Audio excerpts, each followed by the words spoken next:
Donc, un autre type de transmission de puissance temporaire sans modification de vitesse, c'est le limiteur de couple qui est un dispositif de sécurité qui évite toute surcharge ou blocage d'une machine. Donc, la transmission se fait par adhérence. Par exemple, si on pose ici un problème où l'on trouve quand on veut préparer un jus dans un malaxeur ou percer une mur avec une perceuse. Et on trouve un obstacle devant nous qui est très dur. Que se passe-t-il si l'arbre récepteur se trouve accidentellement bloqué à cause de cet obstacle qui est très dur? Donc la réponse, l'un des organes de liaison sera endommagé ou le moteur va être grillé. Donc ici la solution c'est mettre le limiteur de couple entre ces deux arbres. Donc ça veut dire que cet organe appelé limiteur de couple va servir à faire tourner l'arbre moteur sans transmettre le mouvement vers l'arbre récepteur en cas de ce blocage.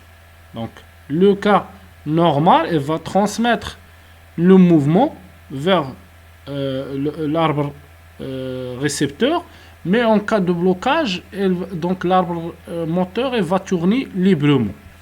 Donc, le réglage du couple est en général obtenu par un système presseur. Un système presseur ici, donc c'est le ressort, ou bien les rondelles Belleville. Donc ce sont des rondelles Belleville. Donc en desserrant les écrous 5. Le fonctionnement de ce mécanisme se met à des couples résistants très importants, présente certains risques d'endommager par exemple l'organe moteur simultanément alimenté en énergie et sollicité par le couple résistant provoqué par l'organe récepteur.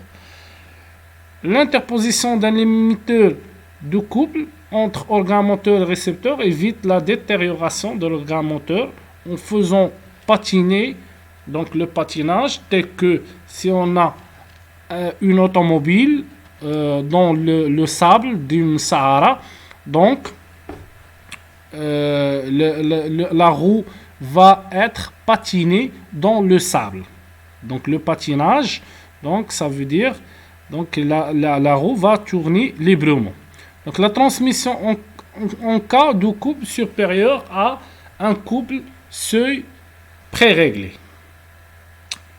Donc, la roue libre, donc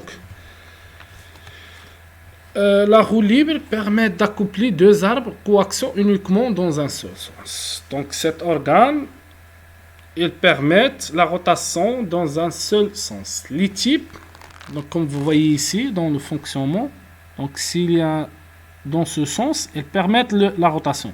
Mais dans l'autre sens, ils se bloquent. Donc voilà. Donc il y a donc ici c'est à cliquer. Ici, c'est à cliquer. Donc, il tourne vers ce sens, mais si on le tourne vers le sens opposé, elle va se bloquer. Donc, ça existe trois types à cliquer, à éléments roulants. Donc, les éléments roulants, ce sont des billes. Donc, ça veut dire par coincement, composant standard, ou bien à cam. Donc, l'utilisation, on les trouve dans les pignons arrière de bicyclette. Vous voyez que lorsque vous tournez votre pédale en avant, ça tourne. Mais si vous voulez tourner votre pédale en arrière, ça ne tourne pas. Donc voilà.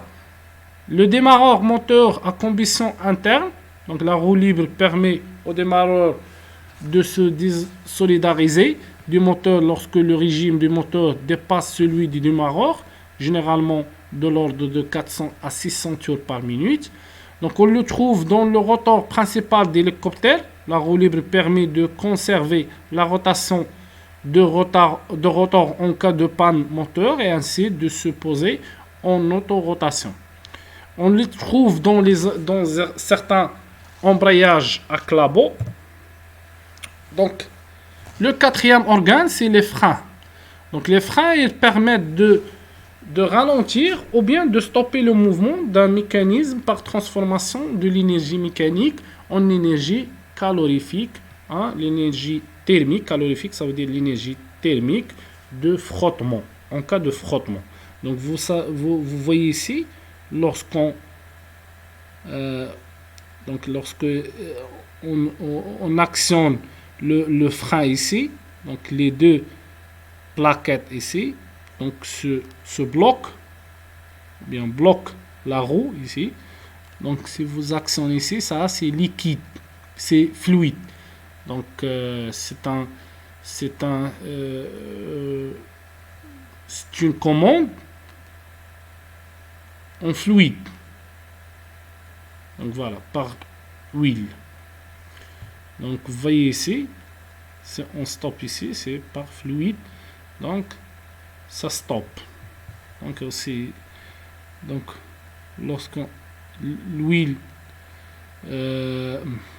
s'écoule vers ici, donc il pousse donc ce plateau vers le disque tournant et ça bloque ce disque pour le stopper.